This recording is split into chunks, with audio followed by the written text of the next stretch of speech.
When I picked up the phone to ask my son Ethan when his wedding would be, my daughter-in-law Brianna looked straight into my eyes and said with this cold little smile, "Oh, we already got married yesterday. If you're reading this, drop a comment, tell me where you're tuning in from. We only invited special people." Her words hit me like a bucket of ice water. Special people. For 3 years I'd paid their rent, $500 every month, bought every stick of furniture in their house and filled their fridge when they couldn't afford groceries. And yet I wasn't one of those special people. I just stood there in my own living room, holding the phone that suddenly felt like it weighed 1,000 pounds, watching my son avoid my eyes while Brianna made herself comfortable on the couch I'd bought for them. The pale pink dress I'd picked out for her wedding hung uselessly in my closet, along with the new shoes, and the illusion that I'd be part of the biggest day in my only son's life. I'd spent $200 on that dress, imagining how nice I'd look in Ethan's wedding photos. Photos I'd never be in. For weeks I'd planned every little detail. I'd saved up $1,000 to give them as a wedding gift.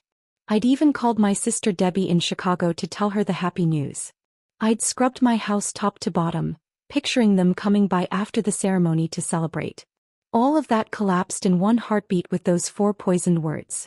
Only special people. Ethan finally lifted his eyes and said in this flat, practiced voice, "Mom, it was something small, just the 2 of us and the witnesses." But I knew he was lying. I'd seen the photos online. Brianna's parents smiling proudly next to them, her siblings raising glasses of champagne, her beautiful white dress.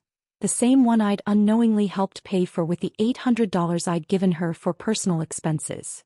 I saw everything I wasn't supposed to see. A week later, exactly 7 days after that humiliation, Brianna called again. But this time her voice was completely different. Gone was that smug tone. She sounded desperate, almost scared. "Caroline," she said, "the rent's overdue. The landlord's threatening to kick us out if we don't pay this week. You forgot to send the transfer." Her voice trembled like the world was ending. I was quiet for a few seconds, thinking of all the times I'd rushed to the bank to make that payment, all the times I'd canceled my own plans to make sure they had a roof over their heads. I thought of every night I'd eaten beans and rice so they could have whatever they wanted. And now, after cutting me out of the most important moment of their lives, she called like nothing had happened. "Brianna," I said, calm in a way that even surprised me, "didn't I tell you I only help special people?" The silence on the other end was so deep I could hear my own heartbeat. For the first time in years, it wasn't me who was trembling. It was her. "Caroline, I don't understand," she stammered. "We were always special to you. You're like a second mom to me." Twice. Every word of it. The same sweet voice she only used when she needed something. The same voice that had asked for money for her dress, the honeymoon, the rings, all those things I'd paid for, never knowing I'd never even see the ceremony where they were exchanged. For years I'd walked on eggshells, weighing every word, every gesture, every gift, just hoping for a crumb of affection from my own son. I was the perfect mother, the quiet, helpful mother-in-law, the invisible provider who never complained when they treated me like I didn't exist. But that phrase, "only special people," woke something in me that had been sleeping for too long. I started adding it all up in my head. Rent, food, gifts, emergencies, little luxuries. It was over $20,000. $20,000 that came from my retirement, from my savings, from the money my late husband left me so I could live out my last years in peace. And for what? To be treated like a stranger on my own son's wedding day. That night after hanging up, I sat on my bed and cried. But those weren't sad tears. They were angry tears, years of quiet frustration finally boiling over. I cried for every time they made me feel like my love was a burden, like my presence was unwanted, like the only thing I was good for was my money. I cried for the foolish woman I'd been, the one who lost herself trying to be needed by people who never really valued her. When I woke up the next morning, something inside me had shifted. It wasn't just pain anymore. It was something colder, steadier. I got up, went to the bathroom and looked in the mirror. Same tired eyes, same wrinkles that told stories of love and giving without getting much back. But in my gaze there was something new, a hardness, a spark of resolve that had been buried for too long. I made my coffee like I had every morning for 40 years. But this time I didn't think about calling Ethan to ask how he'd slept. I didn't check my phone, waiting for an apology that would never come. For the first time in forever, I started the day thinking about me. I sat at the kitchen table where I'd once planned surprises for them, counted bills for their expenses, and cried silently when they treated me with indifference. But this time that same table was going to witness something entirely different. I took out my checkbook, my bank statements, and started adding things up. I needed to see in cold hard numbers just how foolish I'd been. $500 a month for rent, times 36 months. That was $18,000. Food and household supplies about $200 a month, came to another $7,200. Birthday gifts, Christmas, anniversaries, easily $3,000 more. Brianna's medical bills, $800. The car loan they never paid back, $2,500. The air conditioner repair in their apartment, $600. Furniture for their living room, $1,200. $33,400. That was the total price of my so-called generosity. Money pulled from my husband's inheritance, from my pension, from the savings I'd built up penny by penny over decades of honest work. $33,000. Gone just to keep two grown adults comfortable. Two people who couldn't even fake a little respect. When the phone rang and I saw Ethan's name on the screen, my heart didn't skip the way it used to. Normally, I would have rushed to answer, hoping he'd finally apologize, explain it was all some misunderstanding. But not this time. I let it ring once, twice, 3 times, and then it stopped. I kept sipping my coffee as if nothing had happened. 10 minutes later it rang again, Brianna this time. I ignored that one too. Then came a text from Ethan. Mom, please answer. We need to talk. I deleted it without replying. By 2 o'clock that afternoon I decided to go for a walk. I hadn't done that in months, just walking for me, not for errands, not for anyone else. It had always been the bank, the grocery store, the pharmacy, always for them. Today it was just because I wanted to. I passed by the park where I used to take Ethan when he was little. I could still see that sweet boy hugging me tight, telling me I was the best mom in the world. I wondered when that little boy had turned into a man who treated me like an ATM with feelings. When had I started confusing love with money? When did I start believing I had to buy my own son's affection? When I reached the bank, where I'd made so many transfers for them, I stopped in front of the glass doors. The branch manager, Mr. Grant, saw me through the window and waved. I'd known him for years. He'd processed every single transfer I'd made to Ethan and Brianna. Month after month he'd watched my account shrink to fill theirs. I walked straight into his office. Mr. Grant, I said, I need to cancel all the automatic transfers I've set up. He looked at me surprised. For 3 years, those payments had been as regular as sunrise. Are you sure, Mrs. Lawson? Did something happen? His concern was genuine. More genuine than any interest my son had shown me in months. What happened, I said, is that I finally opened my eyes. I want to cancel everything. And I want to know how to protect my accounts. I don't want anyone else touching my money again. While Mr. Grant handled the paperwork, my phone wouldn't stop buzzing. Ethan, then Brianna, then Ethan again. It was like they had some radar that went off whenever their income source was in trouble. I turned the phone off completely. Mrs. Lawson, Mr. Grant said, handing me the papers, I'm sorry to pry, but I've seen you be very generous with your family. I hope you're not being forced to do this. His kindness hit me deeper than I expected. This man, who only knew me through bank slips and signatures, showed more care for me than my own son had in years. No, Mr. Grant, I told him softly. No one's pressuring me. I've just stopped pressuring myself. When I left the bank I felt light, almost weightless. Like I'd left a mountain behind in that office. For the first time in years my money was completely mine. I didn't owe a cent to anyone who saw me as a wallet instead of a person. On the walk home I thought about all the things I'd missed out on because of them. The trips I never took, the friends I stopped seeing, the hobbies I gave up because every dollar I spent on myself felt like stealing from their needs. But when I reached my house I froze. 3 cars were parked in front, Ethan's, Brianna's, and one I didn't recognize.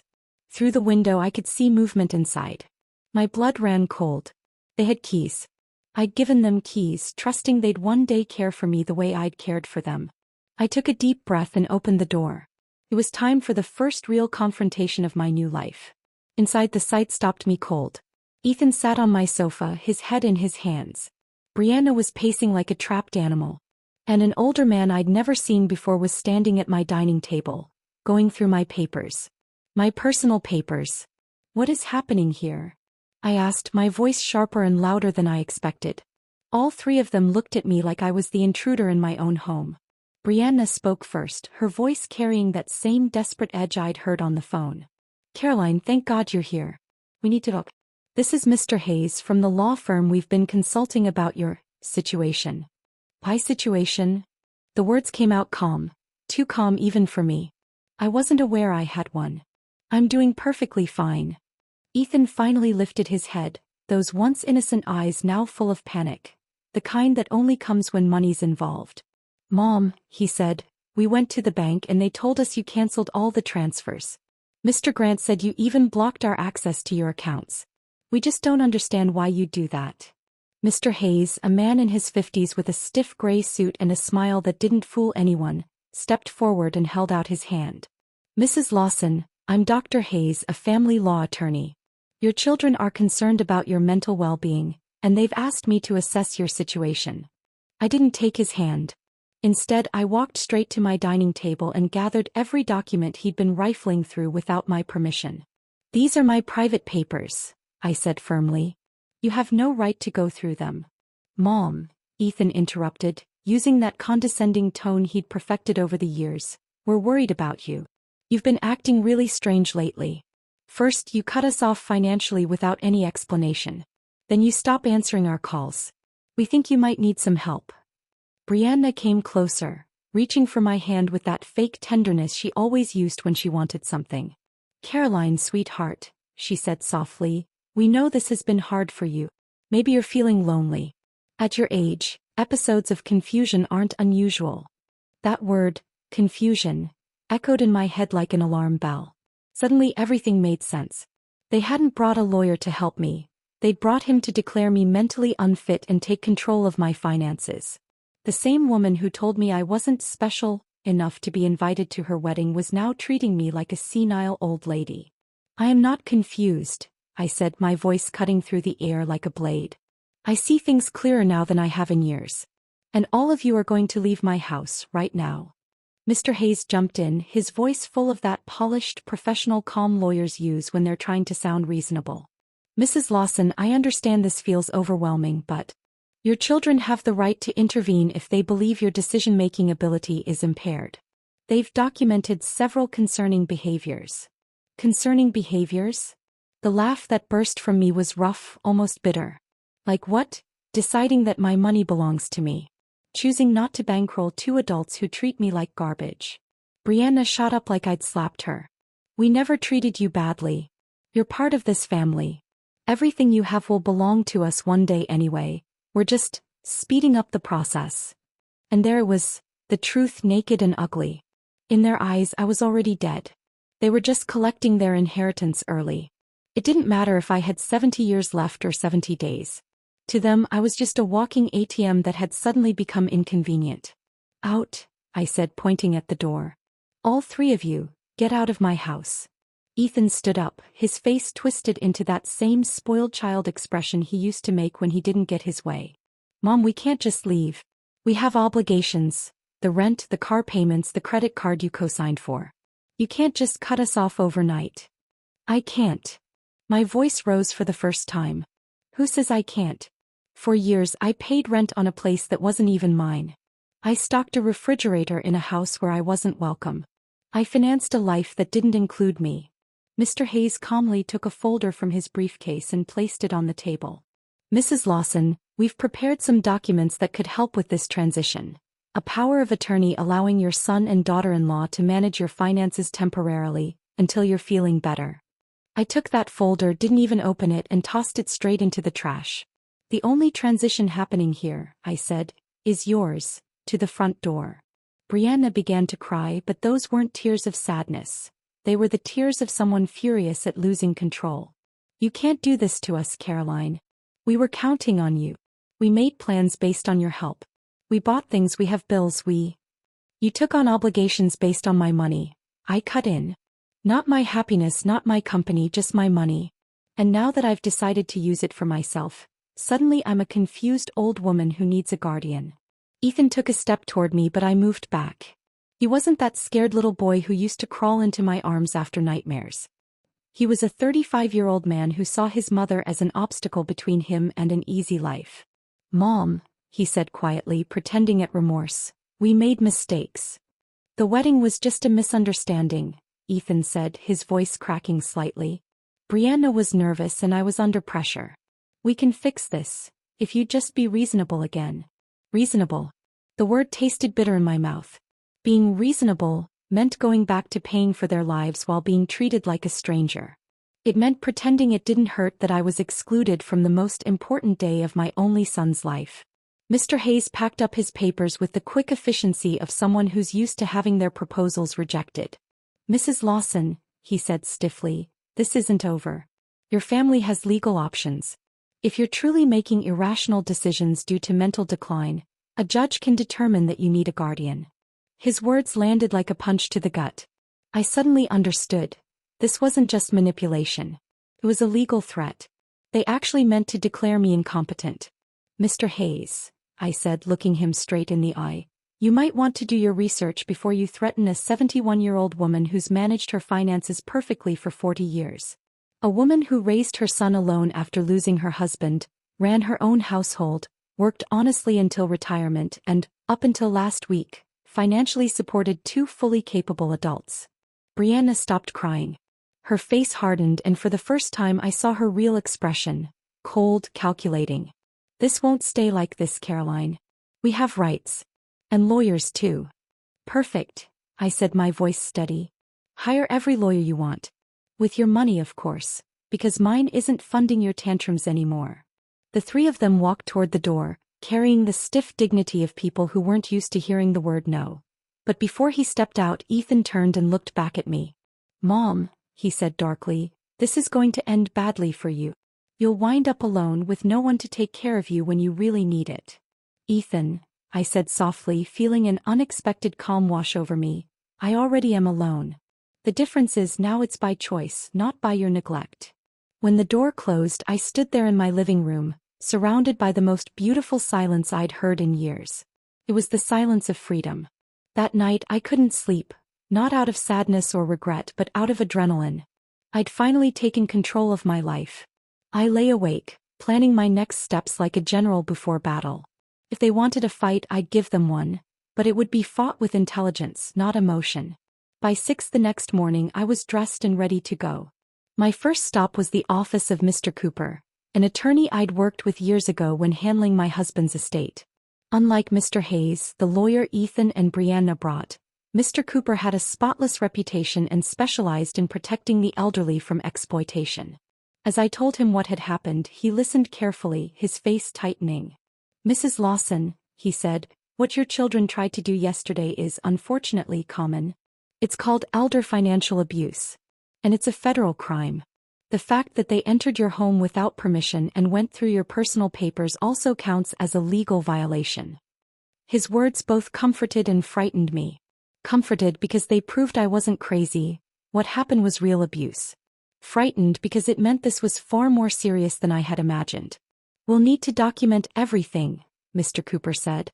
Every transfer, every payment, every time they pressured you for money. And we'll also revise your will, to protect your assets from future manipulation. We spent nearly 3 hours going through my financial records. When he saw the total, he let out a low whistle. $33,400 in 3 years, he said. Mrs. Lawson, with that kind of money, you could have lived comfortably, traveled, enjoyed your retirement. Instead, you funded 2 adults who didn't even respect you enough to invite you to their own wedding. When I left his office, I had a plan. First, I'd change every lock in my house. Second, I'd install a full security system with cameras so no one could ever surprise me again. Third, I'd open a new bank account at a completely different bank where they had no connections. And finally, I'd start living the life I'd been putting off for years. My next stop was the local hardware store. The owner, Mr. Summers, had known me for years.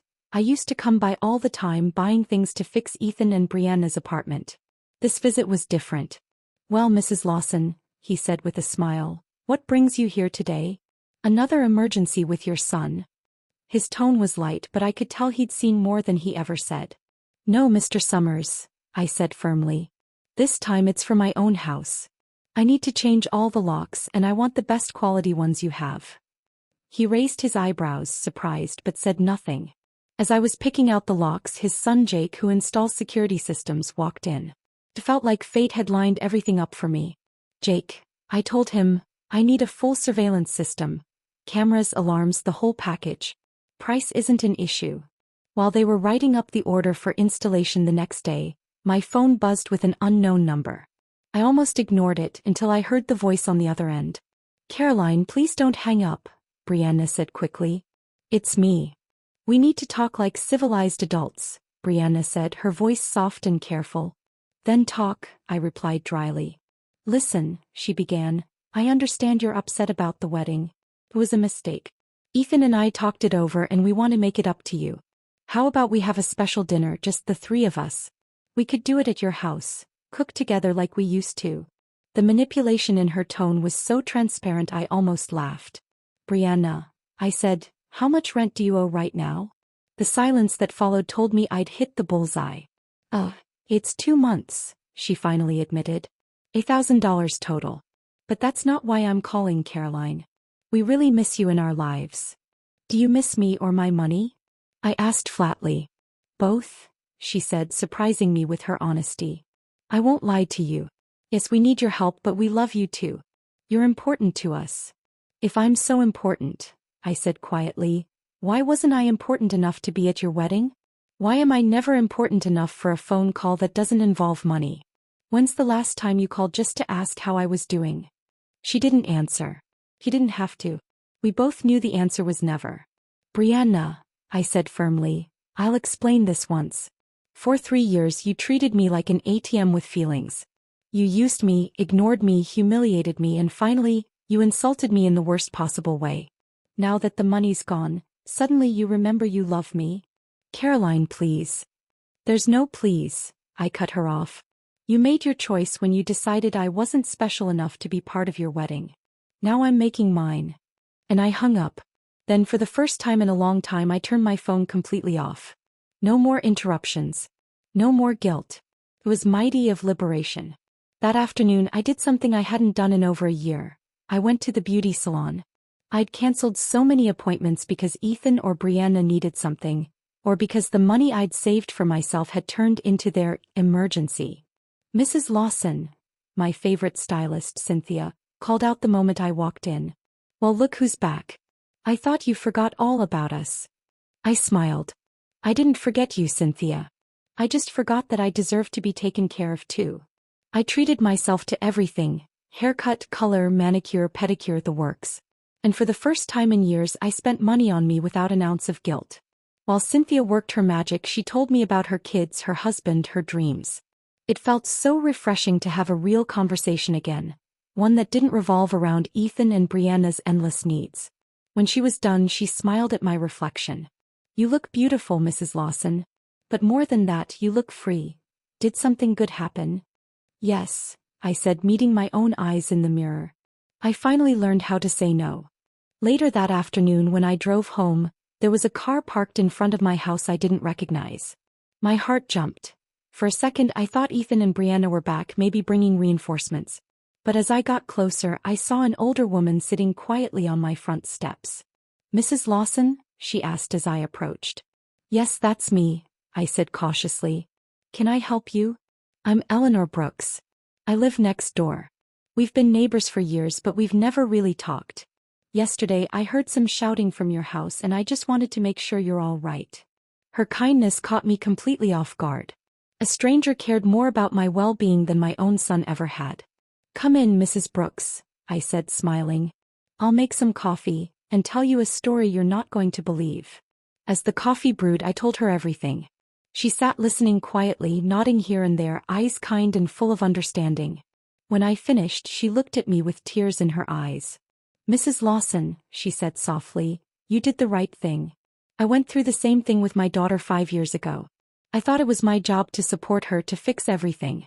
I thought if I stopped helping, she'd stop loving me. What happened? I asked. I finally cut her off, she said. At first it was awful.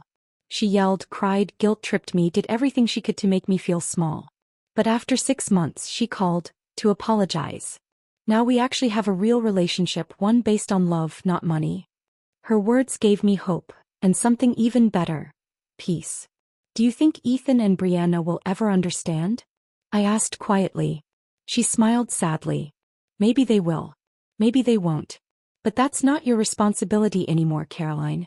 Your job now is to live your own life. That night, for the first time in 3 years, I went to bed without worrying about their rent, their groceries, or their whims. I went to bed thinking about my plans, my future, and I slept better than I had in years. The next morning, at exactly 8 o'clock, Jake Summers and his dad, Mr. Summers, showed up to install the new locks and security system. While they worked, my phone buzzed nonstop with unknown numbers. Brianna was still trying to reach me, calling from other people's phones. But I'd learned a brand new skill: ignoring every call that didn't serve me. "Mrs. Lawson," Jake said as he adjusted the camera by my front door, "this system will give you total peace of mind. You'll be able to see who's at your house from your phone, even if you're not home. And if anyone tries to break in, the police will be alerted immediately." The irony hit me so hard I almost smiled. For years I'd been the one protecting them. Now finally I was protecting myself. I was installing a security system to protect myself from my own son. A few months ago that thought would have broken my heart. Now it didn't hurt the way it used to. It simply felt practical, another step toward protecting my peace. While Jake and Mr. Summers worked, I decided to do something I hadn't done in years. I called my sister Debbie in Chicago. We hadn't talked much lately. Every time we did, I'd end up telling her about Ethan and Brianna, their plans, their successes, how proud I was to help them. Looking back, I realized those calls were never real conversations. They were just financial reports dressed up as family news. "Caroline." Debbie's voice sounded surprised when she picked up. "Oh my gosh, it's been ages. How are you, sis?" "I'm good," I said, and for once I meant it. "Actually, I'm better than good." I finally came to my senses. And I told her everything. The secret wedding, the humiliation, the visit from the lawyer, my decision to finally cut off the money. Debbie listened quietly until I finished. Then she said something that stunned me. "Caroline, it's about time. Every time we talked, it broke my heart to hear you brag about how much you were giving them, like love could be measured in dollars." I wanted to say something, but I didn't know how. "What did you want to tell me?" I asked softly. "That Ethan never really talked about you with affection," she said. "Whenever I saw him at family gatherings, it was always, 'Mom helped me with this,' or 'Mom paid for that.' Never, 'I miss my mom,' or 'I love my mom.' It was like you were a service, not a person." Her words hurt, but it was the kind of pain that heals, like when a doctor cleans a wound. "And you know what else?" Debbie continued. "Brianna always talked about you in the future tense, like, 'When Caroline's gone, we'll remodel her house,' or 'When we inherit, we'll invest in the business.' As if they were just waiting for you to die so they could start living." That revelation hit me like ice water down my back. They didn't just see me as a bank account. They saw me as a temporary obstacle between them and their money. While I'd been trying to make them happy, they'd been quietly planning a life that didn't include me at all. After I hung up, I sat alone in my kitchen letting it all sink in.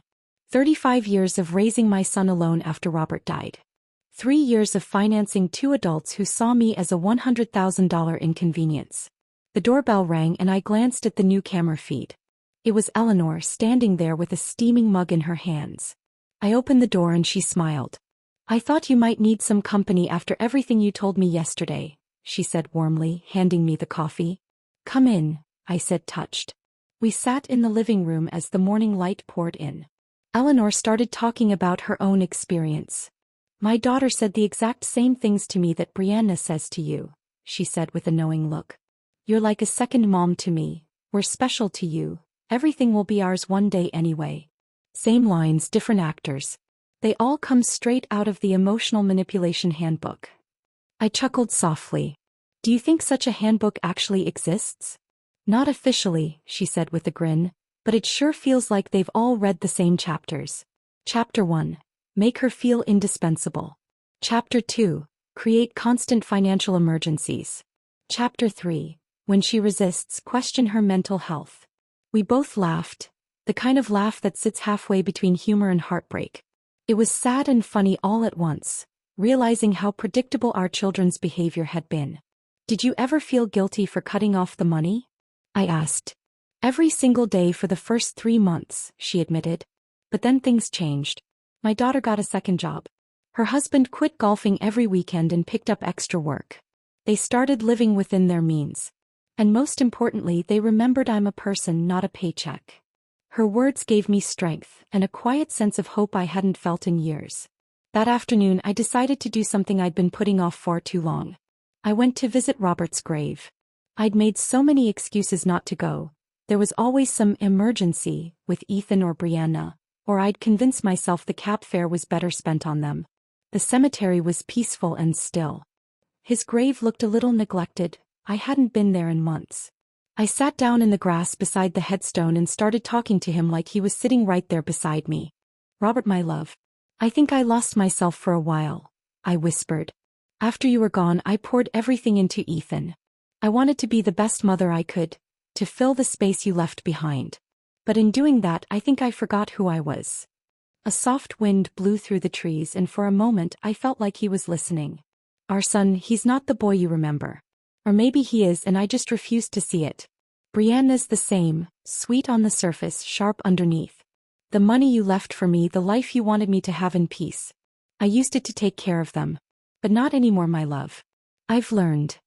I cleaned the grave, replaced the withered flowers, and sat there for a while longer, just breathing in the quiet. For the first time in years, I wasn't rushing home to fix someone else's crisis. But when I did finally drive back, my heart skipped. 3 cars were parked in front of my house again. This time, though, I was ready. I checked the camera feed, and there they were. Ethan, Brianna, and 2 people I didn't recognize.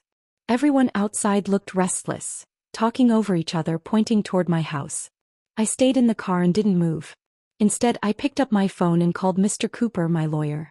"Mr. Cooper, they're here again," I said quietly. "Ethan and Brianna. And this time they've brought more people. What should I do?" "Don't get out of the car, Mrs. Lawson," he replied immediately. "I'm on my way. I'll also call the police. After our conversation yesterday, I filed for a temporary restraining order. They are not allowed on your property." Within minutes, Mr. Cooper arrived, followed closely by 2 police patrol cars. I watched through the windshield as the officers spoke to Ethan and Brianna. Ethan was gesturing wildly, clearly furious, while Brianna was crying again. But this time her tears didn't move me. They meant nothing anymore. One of the officers walked up to my car window. "Ma'am, you can step out now. Everything's under control. Your visitors will be leaving immediately." I opened the door slowly and stood beside my car. Ethan shouted from across the street, his voice shaking with anger. "Mom, this is ridiculous. We're your family. You can't call the police on your own son." I looked at him calmly, my voice steady. Family doesn't threaten their mother with lawsuits for mental incompetence. Family doesn't break into her home. Family doesn't treat her like an A-team. From the other side of the street, Brianna screamed through her tears. "You're going to pay us what you owe. You co-signed our bills, our credit cards. You can't just abandon us like this." Mr. Cooper stepped forward before I even had to respond. "Mrs. Brooks," he said firmly, "any further communication must go through my office. And I'd suggest you get your own attorney before you make any more collection threats. My client has detailed documentation of every payment she voluntarily made over the past 3 years." I stood silently and watched as they finally got into their cars and drove off, defeated but not done. I knew this wasn't over. But for the first time since all this started, I didn't feel afraid. I had professional help now. I had emotional support from Eleanor. And most importantly, I had clarity, real solid clarity, about what was right and what was wrong. That evening, Eleanor invited me over for dinner. Her daughter was visiting, and for the first time in ages, I saw what a healthy family looked like. They spoke to each other with kindness and respect. They asked about each other's lives. They laughed. Real laughter, not the forced kind that hides resentment. And not once did her daughter ask for money. "I wanted that with Ethan too," I admitted quietly after her daughter left. Eleanor smiled gently. "And maybe one day you'll have it," she said. "But first he has to learn that you're a person who deserves respect, not a source of income." That night, for the first time in weeks, I went to bed feeling something new. Hope. The following days were strangely peaceful. The cameras showed Ethan and Brianna driving by several times a day. Sometimes they slowed down, sometimes they parked for a few minutes, but they never got out. It was obvious. They were studying me, watching for a weak moment. Mr. Cooper had told me to document everything, so I kept a detailed log. Every visit, every time, every car. Their persistence will help us, he'd said. Each time they show up after being warned, it strengthens the case for a permanent restraining order. By Friday morning I'd almost gotten used to the routine. I was having breakfast, calm and unhurried, when the doorbell rang. I glanced at the camera feed. A young woman stood at my door, dressed professionally, holding a folder and wearing a practiced smile. She didn't look like a friend. When I opened the door, she said politely, "Good morning, Mrs. Caroline Lawson. I'm a social investigator with the Office of Senior Services. We've received a report that you may be in an at-risk situation, and I'm here to conduct a wellness check." My blood went cold. Ethan and Brianna had escalated. It was no longer just lawyers, they had involved the government. "Can I see your ID, please?" I asked, keeping my voice steady. "Of course." She showed me an official badge that looked legitimate. "My name is Ms. Harris," she said. "May I come in to speak with you?" I hesitated but stepped aside. I knew refusing could make things worse. Ms. Harris sat on my couch and pulled a form from her folder. "Mrs. Lawson, we've received reports that you've made sudden, concerning financial changes, that you've cut off contact with family, and that you've shown signs of paranoia by installing unnecessary security systems. We were also told you've refused medical and legal assistance from loved ones." Every sentence was a knife. Each word crafted to make me sound unstable. I could almost hear Brianna dictating it. She'd always had a talent for twisting words to her advantage. "Ms. Harris," I said, sitting tall, "I'd like to call my attorney before answering any questions." "Ma'am, this isn't a legal interrogation," she replied smoothly. "It's just a wellness check. If you have nothing to hide, there's no reason not to speak with me." That line, "if you have nothing to hide," sent anger surging through me. I'd heard that logic before from people who didn't respect boundaries. If you're innocent, why worry about being violated? "Miss," I said evenly, "I'm calling my lawyer. You're welcome to wait here or return another time, but I won't be answering a single question without legal representation present." And for the first time in a long, long while, I didn't feel like the victim in my own story. I felt like someone who finally knew her worth, and how to defend it. I called Mr. Cooper, and true to his word, he arrived within 20 minutes. When he stepped inside and saw the social worker sitting in my living room, his expression hardened instantly. "Ms. Harris," he said, checking her badge carefully, "I hope you have a court order to be here. My client is under legal representation, and any investigation conducted without authorization could be considered harassment." "Sir," Ms. Harris replied, her confidence slipping just a little, "we received reports from concerned family members regarding Mrs. Lawson's well-being. It's our duty to follow up." "What family?" Mr. Cooper asked coolly. "The same family that tried to pressure her into signing over power of attorney without representation? The same family that broke into her home and went through her private documents? The same family that lived off her money while excluding her from their lives." He opened his briefcase, pulled out a thick folder and placed it squarely on the coffee table. "Here," he said, "is full documentation of the financial and emotional abuse my client has endured, $33,400 withdrawn from her accounts in 3 years. Records of manipulation, coercion, and emotional blackmail. If anyone needs to be investigated here, it isn't my client." Ms. Harris flipped through the pages, her face tightening with every document she read. It was obvious the story she'd been told didn't match the reality in front of her. "Mrs. Lawson," she said finally, "can you tell me why you suddenly stopped providing financial support to your son?" "Because I finally realized they were using me," I said simply. "Because I understood that to them I wasn't a mother, just a walking bank account.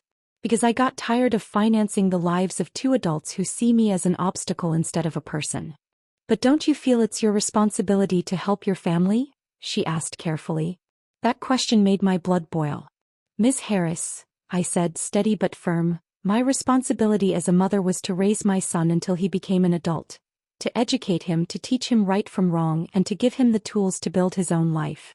He's 35 years old, married, and perfectly capable of supporting himself. Providing for him now isn't my duty. It's a choice. And I've chosen not to anymore." Mr. Cooper leaned back slightly and added, "Ms. Harris, do you consider it normal for a 35-year-old man to rely on his 71-year-old mother to pay his rent?" Ms. Harris didn't answer right away. I could see the wheels turning in her head. She was beginning to understand.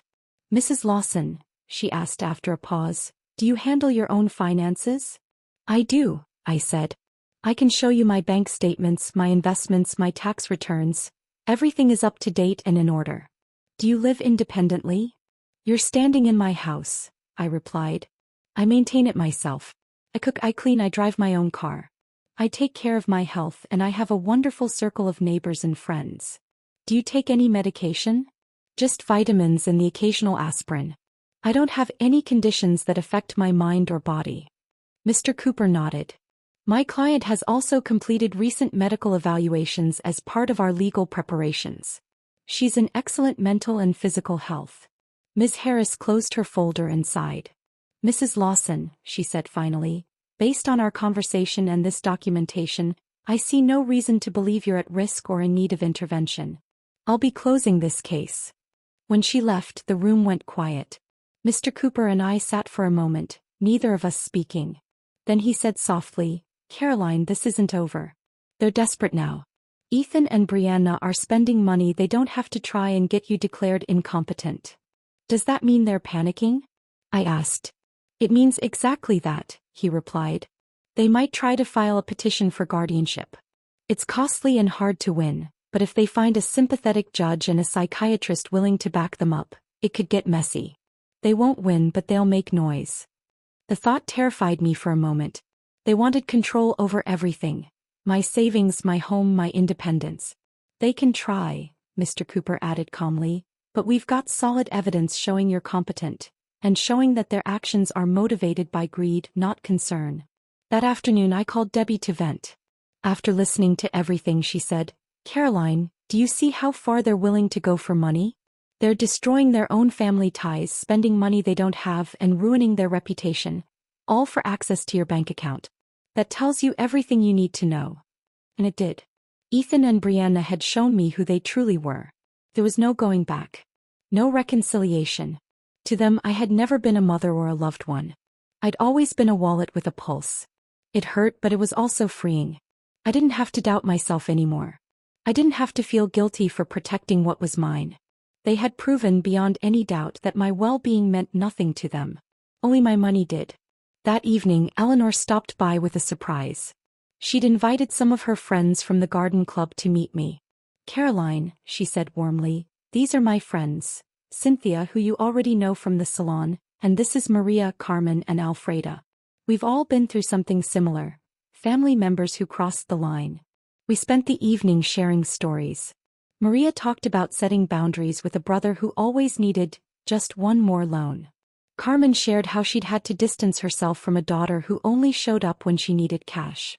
For the first time in so long, I didn't feel alone. During dinner with my new friends, Alfreda told us she'd had to rewrite her will after discovering her grandchildren saw her as their retirement plan. I sighed. What hurts most, I admitted, isn't losing the money, it's realizing the love I thought I had was never real. True love can't be bought, honey, Alfreda said wisely. If you had to pay for it, it wasn't love. Her words sank deep. She was right. I'd been funding affection, not receiving it. You know what I've learned? I said. Being surrounded by people who don't love you feels lonelier than being alone. At least now, when I'm alone, I'm in good company. Everyone laughed and we toasted to our hard-earned peace. That night, sitting under the stars, I felt something new, freedom. I was finally independent financially and emotionally. And instead of scaring me, it thrilled me. I could travel, remodel, donate, even dream again. For weeks life was calm. I painted, tended my garden, and met friends for lunch. Then one Thursday Mr. Cooper arrived at my door, his face grave. Caroline, we need to talk, he said. Ethan and Brianna just filed a lawsuit for guardianship. They're trying to have you declared mentally incompetent. The words hit me like a blow. Does that mean they could take control of my money? If the judge sides with them, yes, he said quietly. They've fabricated evidence, unpaid medical bills, hoarded medications, and 3 witness statements. Who? I asked. Brianna, your neighbor Mr. Davis, and your pharmacist Mr. Green. My stomach turned. Mr. Davis had always been petty, and Mr. Green? That didn't make sense. I insisted we visit the pharmacy. When we arrived, Mr. Green looked startled. Mrs. Lawson. I didn't mean any harm, he stammered. Your daughter-in-law came in asking about your medication. She said you were acting strange. I told her you only buy vitamins and aspirin, but she insisted that was proof you weren't taking care of yourself. Mr. Cooper leaned forward. Did you sign something? She brought a form, he admitted. I thought it was for insurance. I didn't know it was for a lawsuit. Even my pharmacist had been manipulated. Then I'll need you to write a statement, I said firmly, explaining exactly what happened, that you were misled. Of course, Mrs. Lawson, he said, his face red with shame. I'm so sorry. After the pharmacy, Mr. Cooper and I went to speak with Mr. Davis, my unpleasant neighbor. He opened the door with a glare. What do you want? He barked. I understand you signed a statement about my client, Mr. Cooper said calmly. That's right, Davis snapped. She's gone crazy. Cameras everywhere, strangers coming and going, yelling in the street.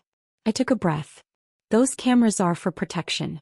The strangers are my friends. And the yelling? That was me defending my home from my son and daughter-in-law. That's what a crazy person would say, he muttered. There was no point arguing, he saw only what he wanted to see. That evening Mr. Cooper and I prepared for the next step. Caroline, we need an independent psychiatric evaluation, he said. Dr. Moore is one of the best. Her report will protect you. The next morning I met Dr. Moore, a sharp woman in her 50s. For 2 hours she tested my memory, reasoning and comprehension. When she finished she smiled. Mrs. Lawson, your results are excellent. Far above average for your age. You're completely competent. Then why would my family do this? I asked quietly. Sadly, she said, this is classic elder financial abuse. They want control, not your well-being. Her validation was both comforting and heartbreaking. I wasn't crazy, but my children's cruelty was real. That afternoon, Eleanor gathered the garden club. When I told them about the lawsuit, everyone was furious. We'll testify for you, Maria promised. You're stronger than half the women I know, Cynthia said. And wise old Alfreda took my hands. Sweetheart, greedy children have been trying to declare their parents insane for centuries. But you've got what most didn't: proof, legal support, and friends. They were right. I wasn't alone. I had a circle of women who had seen me reclaim my life. Later that night I cried, not out of fear but grief. I mourned the son I thought I had, the love I thought existed. But as the tears dried, a new resolve took its place. I wouldn't let them take my freedom or my dignity. 3 weeks later the trial began. I woke early, put on my best black suit and looked at myself in the mirror, steady, unafraid. Today wasn't just about proving my sanity. It was about proving my worth. Mr. Cooper arrived at dawn to go over our plan. Remember, he said, they must prove you're incompetent. We just need to show the truth. At the courthouse, I saw Ethan in a brand new suit and Brianna dressed in black like she was attending my funeral. But this time I wasn't the one who looked defeated. Maybe it really was a funeral, not for me but for whatever was left of our family. When my eyes met Ethan's, he looked away. Brianna, though, held my gaze with that same cold confidence that made it clear. This wasn't about love, it was business. Their lawyer, a polished older man, began his statement with practiced sympathy. Your Honor, Mrs. Lawson has shown clear signs of mental decline. She's isolated herself, cut off her family, and fallen under the influence of strangers who are exploiting her vulnerability. Every word twisted my strength into sickness, my independence into paranoia. Brianna testified first, crying on cue. Caroline has always been like a mother to me, she said. Seeing her lose touch with reality has been devastating. Lies, dressed in sincerity. But when Mr. Cooper questioned her, cracks appeared. When was the last time you called my client without asking for money? He asked. Brianna hesitated. And is it true, he continued, that you told her she wasn't special enough to be at your wedding? Her face turned crimson. That was taken out of context, she whispered. Ethan followed, claiming I'd been manipulated and erratic. Mr. Cooper calmly listed the $33,400 I'd given them, asking, how many times did you visit your mother without asking for money? Ethan had no answer. Their neighbor Mr. Davis testified I'd been acting strange, but admitted under questioning he'd never even spoken to me. Then came a doctor who claimed my refusal to take a psychiatric exam was proof of mental decline, until Mr. Cooper presented Dr. Moore's evaluation proving the opposite. Our witnesses told the real story. Mr. Green, my pharmacist, explained he'd been tricked into signing false paperwork. Dr. Moore confirmed my sharp mental health. Mr. Summers from the hardware store testified that my financial decisions were clear and logical. And my friends, Eleanor, Cynthia, Maria, and Alfreda, spoke of my energy, clarity, and independence. Finally, it was my turn. I walked to the stand calm and proud. Mr. Cooper guided me gently. I told the truth. The money, the humiliation, the betrayal. Why did you stop supporting your family financially? He asked. Because I realized what they offered me wasn't love, I said firmly. It was a transaction. My money was welcome, but it was not. Do you regret it? Only that it took me so long. When their lawyer tried to trip me up, I met every question with quiet precision. I wasn't the frail woman they tried to paint. I was free finally. Mr. Cooper's closing words were powerful. Your Honor, this isn't a confused woman. It's a survivor of years of emotional and financial abuse. Her only crime is choosing self-respect. After 2 long hours, Judge Miller returned with his verdict. His voice was calm but firm. This court finds Mrs. Caroline Lawson fully competent to manage her affairs. Her actions are reasonable, her mind sound, and her autonomy protected. For a moment I couldn't breathe. Then my heart began to race, not from fear but from relief. The evidence, the judge said firmly, shows this lawsuit was driven by greed, not concern. The court fully denies the request for guardianship. I'd won, not just the case but my freedom, my dignity, and my right to live without fear or control. When I walked out of that courthouse, Ethan and Brianna stood by their lawyer, arguing. Brianna shot me a look of pure hatred before turning away. Ethan glanced back once, and for a moment I saw something like regret. But it didn't matter anymore. That evening, Eleanor gathered everyone at my house to celebrate. We raised our glasses to justice, freedom, and to the kind of women who stand together when life gets cruel. Caroline, Alfreda said softly, you didn't just win a trial today, you won your life back. He was right. For the first time in decades, the future belonged entirely to me. I could travel, paint, love, or simply sit in silence, all without guilt or fear. 3 months later, I sold my old house and moved into a bright apartment downtown. I donated half my savings to charities that protect seniors from family exploitation, and with the rest I started truly living. I traveled through Europe, took art classes, joined volunteer groups. I never heard from Ethan or Brianna again. I did hear they'd moved into a smaller apartment and that Brianna finally found a job. Maybe life had taught them what my generosity never could, the value of independence and honest work. Some nights I stand on my balcony and look up at the stars. I think about the woman I used to be, scared, manipulated, believing love had to be earned with money. That woman is gone. And in her place stands someone who's learned the truth. Real love has no price, and freedom is never too expensive. My name is Caroline Lawson, and at 72 I finally learned the most important lesson of all. The person you must love and protect first is yourself. Thanks for listening. Don't forget to subscribe and feel free to share your story in the comments.